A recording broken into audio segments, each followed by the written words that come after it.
good opinions of my own anymore. Thankfully, I have a lot of other smarter people to learn from nowadays and stuff. And one of the guys in my church,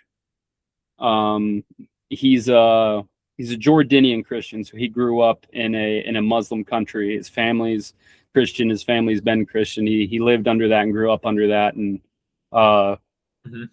he was talking to me the other day, and he's really good at just like catching you off guard and really just like hitting home on something that you didn't even realize you were kind of fucking up on. And he just like in the middle of this conversation, almost out of the blue, he hit me with, "Oh, who do you support in the Ukraine and Russia thing?" And I kind of stopped because, our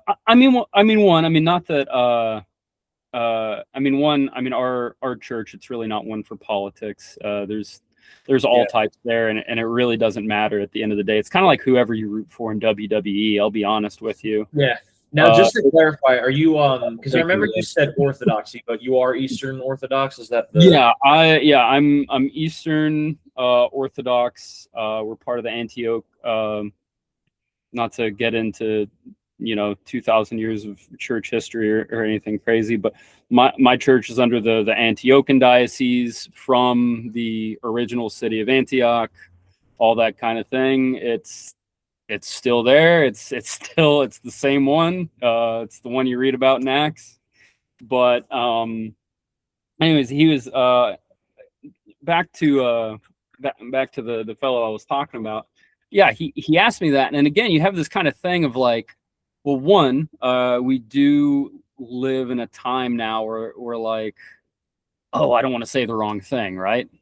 Yeah. I don't. And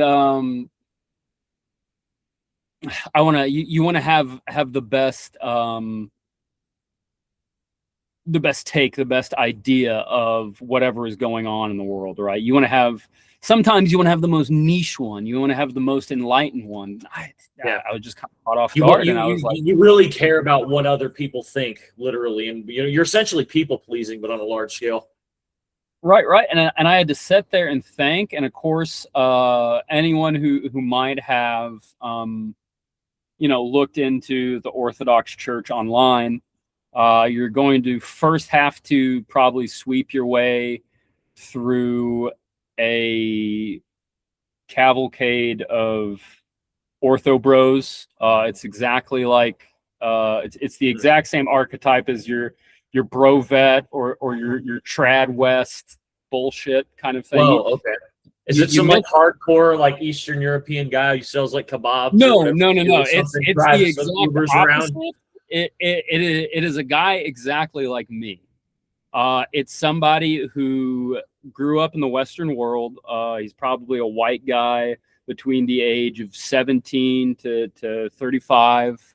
Okay. Who it's just like all of these other things. You're really vocally displeased about what's going on, and you found an excuse to use this ideology as your soapbox to stand on. But that's not the point. And in that community, that you will have to, best thing you can do, just if you've got any questions about it, just go to a local Orthodox church and just talk to the people there in person, talk to a priest. Because if you hang around online too much, just like everywhere online, it's either a psyop or it's the most insufferable degenerate idiots that you're gonna run. I'm not naming names or anything, so I'm not trying to talk down on people, but really, I mean, as we were talking about, Wes, don't be afraid to say what's on your mind. Don't say I don't know. Hear, which is I'm not on the I barely have YouTube. I was bitching at Chitty the other day because he sent me something on YouTube. And I got back on YouTube because I hadn't even I'd been off YouTube for a little while, so I don't really know what's going on in the social spheres anymore, but I know enough to know that these guys are out here. And where I'm getting at with this is they are very pro-Russian to the point that a good chunk of them, at least the ones that are starting up the thing, are probably either a Russian psyop to make Westerners more, to build up a brand of people who are more look more favorably on Russia and what they've been doing, or it is the exact opposite, which is I choose to believe this, which is you have whoever took over for that John Kirkow guy. I know I just said I wasn't online, and now I'm all referencing all the latest, the big hitters of today. So you called me out for being a fake, but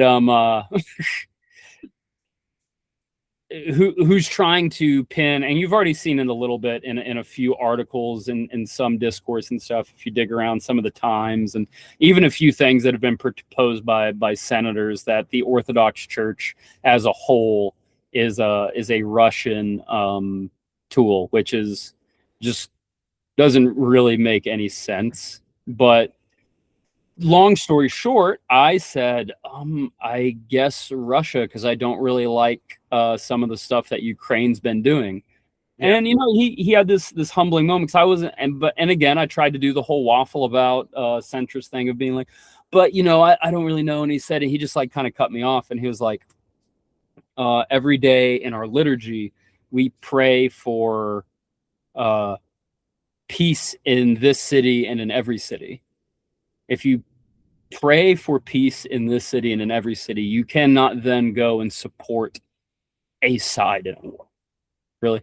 Unless if you're the guy and your country's getting invaded, yeah, sure, that's a requirement. But if you're one of us Monday morning quarterbacks sitting here hearing about this battle, or hearing about this missile, or hearing about this shit or that shit, and you're really rooting for them, like I said, like this is WWE or this is the fucking NFL. Yeah. I mean, that's really what it boils down to. Not Catholic, but I have to say, do like Pope Leo. I think if you haven't seen it, his recent statement over the whole thing of how if you are one of these world leaders who's responsible for everything that's going on nowadays, and your prayers are being choked out and they will not leave the rubble and smoke that you're creating. I'm paraphrasing. He said it much more eloquently than me. But and I really think it's kind of that same sentiment of you can very easily, and in America especially, I mean, from the